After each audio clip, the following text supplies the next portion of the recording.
you have the hotel area, you have the beaches, you have the pools, and you find out more and more about what happens on the island. But for the reasons of the multiplayer that we have in the game, and we have the 4-player co-op multiplayer, we want to keep it on one storyline, because if you join the friend's game and he has a completely different story than you have, it makes no sense to join the game, because you're just going to be like, what is happening here? I don't care about these people. Why am I following this rap career? Exactly, what is going on? And so it's one storyline so people can join each other's game and have fun with it, and this is from beginning to end. Well, now in every zombie story, there's always something they're fighting for, or like some goal they're going for. Now, since it is kind of like also very focused on multiplayer, what in the single player are we like fighting for? Like, what are we going for? Is it escape, or is there somebody we're trying to save? It's a mixture of all that, because pretty much, of course, first of all, you want to survive the hell on this island, you want to get away, but you find out pretty early on that you're somehow immune to being turned into a zombie. And because in your heart you're a good person, you try to help the other survivors that are not as lucky as you, and if they get bitten, they're going to be turned. So they come towards you and say, like, they're searching for the family, they're searching for loved ones, they just want to get away somehow or get in touch with other survivors. You are the guy they're going to, or you are the girl they're going to. So you try to help the people, you try to get off the island, but at the same time you find out more and more about what actually happened on the island of Banoi, and you try to solve that riddle too. So what can you tell me about the actual survivors themselves then? Like the people that are on the island that aren't you? Are they, I mean, what are some of their stories? So all of them are on the island for different reasons. We have the people of Banoi, we have the people that were on the hotel or in the hotel in that particular night, and people that are there for different reasons. So you're just going to run into them all of the time. They gather together as they normally would when they get attacked by zombies. You always go into the group and don't go like, yeah, I'm the solo fighter. So you will find groups of them in many different places. Of course, you will also sometimes find like one person that's just struggling around the city. But normally it's like safe places that you need to help them. And then when you have destroyed the zombies that are attacking them, or when you have brought them to a safer place, then they will give you new missions, like really search for my child, or search for my partner, for my parents, and stuff like that, or some other things that is connected to the emotions going in there. Excellent. Now what about when you're actually like out there? How much time are you actually spending zombies? Is it reward you for like going out of your way and not having to fight the zombies, or is it best to just hit them head on? There's different things you can do, like when you really want to go for the experience and getting new skills and stuff like that, then go and hit them, but also you can of course evade them, because what we have in the game is a weapon decay system also, and also of course you just have a certain amount of health. So when you go into every single zombie fight, you will be there defenseless at one point, without health, without medkits, without weapons, so you need to evade a couple of them. So you start the game, you go in an open world environment around, you find new stuff, you find collectibles, you find items, and then by connecting items, weapons and other stuff at a workbench that we have all over the island, you can build new weapons, more powerful weapons, you can repair your weapons, you can upgrade your weapons. And so you really want to go all over the island, explore the island, and then from time to time evade a fight, so you can come back later on and then destroy those. Okay, so let's talk about these wonderful like weapon recipes then. What kind of goodies you have in store for us as far as mixing weapons and making new ones? We try to keep this whole thing as realistic as possible, but of course we're talking about a video game, so there's going to be over-the-top weapons. Zombies there as well, you know? Exactly, that's all in there. So you have, in the beginning of the game, you have like normal stuff like iron pipes and branches and all that, whatever you could find in a normal hotel, like, I don't know, the janitor left it there or something like that. But then, of course, all the time you go and find new items, you can find blueprints on the island, and then suddenly you have a machete, you have a battery, some other stuff, and you go like, I combine this and that, and you have a shock machete that actually combines electric damage with the damage of the machete and stuns the enemy after a while.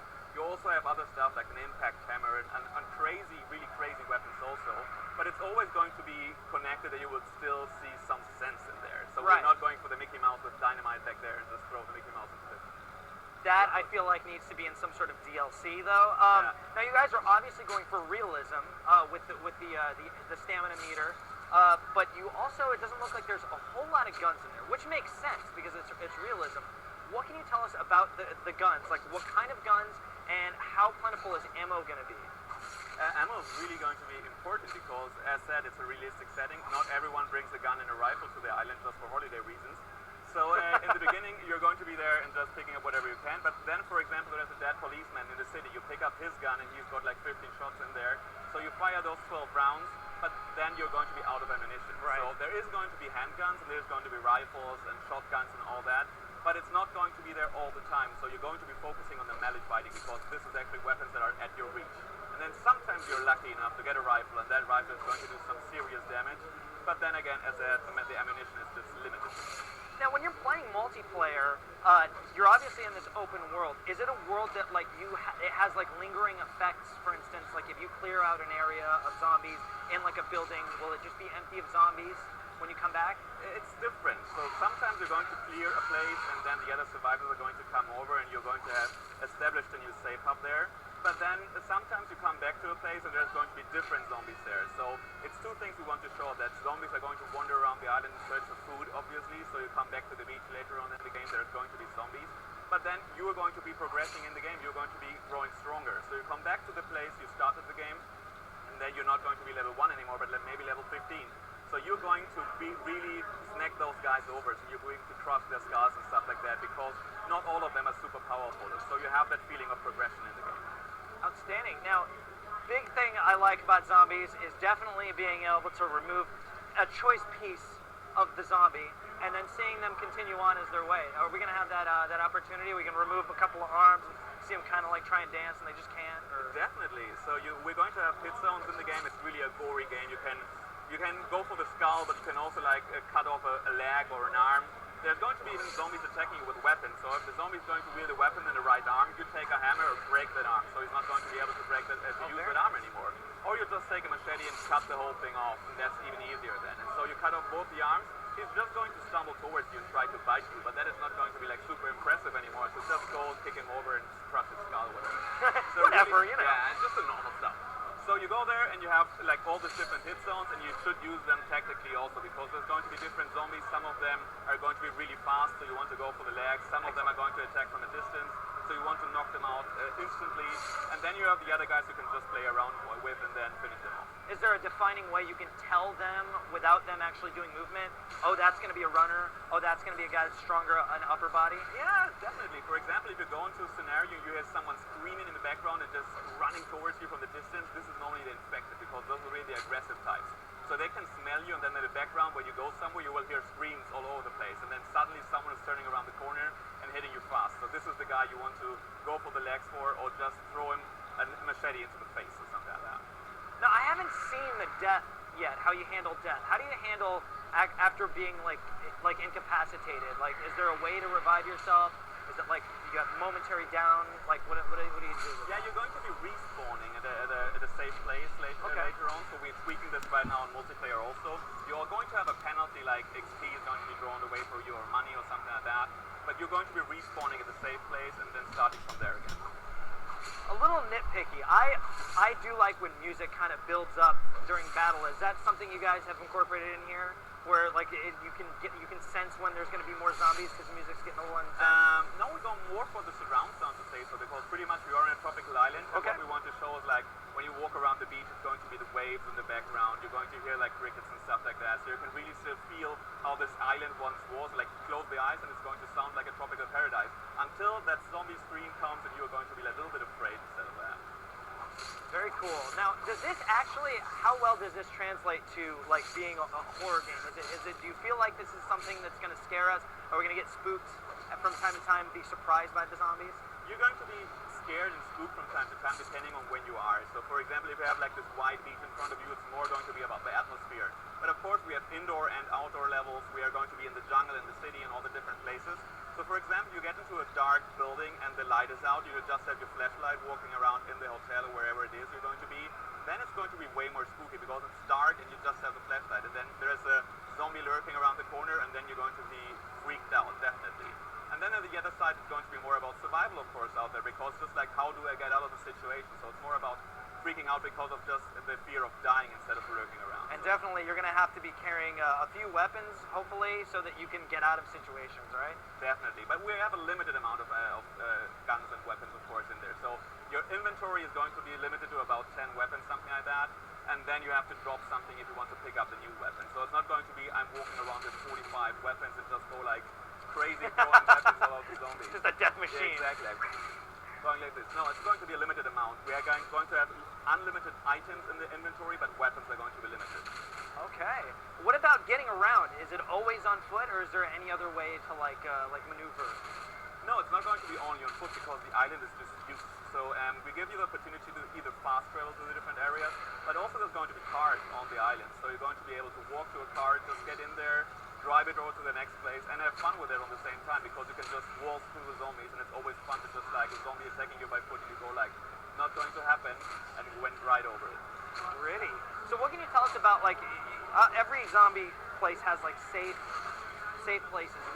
What do you have in the safe places? Is it just a room with no zombies in it, or is it a place where you can reset and like get new ammo or like find weapons? How do you handle that? So the safe places are going to be about the human beings being there, and also about the stuff you can do there. So we have, of course, the people that are in those safe places that are going to give you new missions, they're going to ask you favors, and from those guys, when you do the missions, you're going to get new items and money and all that. But also you have people who actually like installed like a black market. So it's going to be, they think the army is going to help us out soon, and so they just want to cash into the whole situation and sell your stuff overpriced. So they're going to sell you med kits and weapons and all that kind of material they gather, and then try to make a buck out of it. Are we just using cash? It's going to be cash, yeah. You still the currency of apocalypse is still the dollar bill. You kill a zombie and take his cash, that's what you do.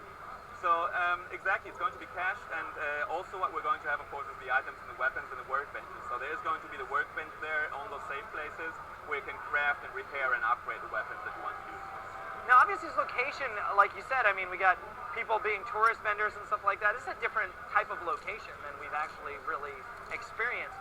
What kind of set pieces are in a tropical island that we're going to get a chance to see? So there's, of course, things that are story-driven that I cannot talk about, but normally you start at the beach and at the hotel and at the pool area. You have all the tropical paradise right in front of you, but then you move inwards, and like you go into the jungle, you go into the city, you're going to be in the sewers, and you're going to be indoors in the hotel or the police station and stuff like that. So it's all the stuff you would imagine in a tropical island like that, and then more that you would not expect. Excellent. So there's going to be, are they going to be any near the ocean? Like, can they, what are the zombie rules? They can't swim? They cannot swim, they will even drown, or as a colleague of mine would say, die of too much water. But yeah, it's really like that. So you can make damage when you kick them into the water. There's not going to be like a big swimming mechanic, because we actually use the ocean as a natural barrier. You cannot escape the island, you cannot use a boat because there's a storm approaching the island. And so we use the ocean actually really as, okay, I'm trapped here and I need to get out of here somehow. Now, what about playing with my friends? If I just started, let's say I got the game late because, I don't know, I got held hostage like on a POW, and then my friend has been playing for months and months and months. How is playing with him going to be? Am I going to feel like I'm just like pathetic compared to him, or is there going to be a nice balance in there? No, it's going to be, you feel like pathetic compared to him, but it's more going to be like, yeah, you join his game. Yeah. So it's story driven. So if he's like a level 25 and you're like a level 5, first of all, you're going to get a warning that you do not want to join the game, because it's going to seriously spoil your story for you. Okay. So you're going to be able to join the game, you're going to be able to wander around with him and get the nice weapon, get the nice XP and everything. Sure. So you're going to still enjoy the game, of course.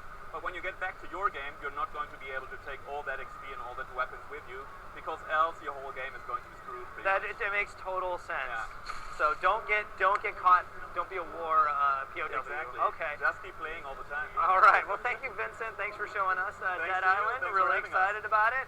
And now we go to Metro Last Light. Well done.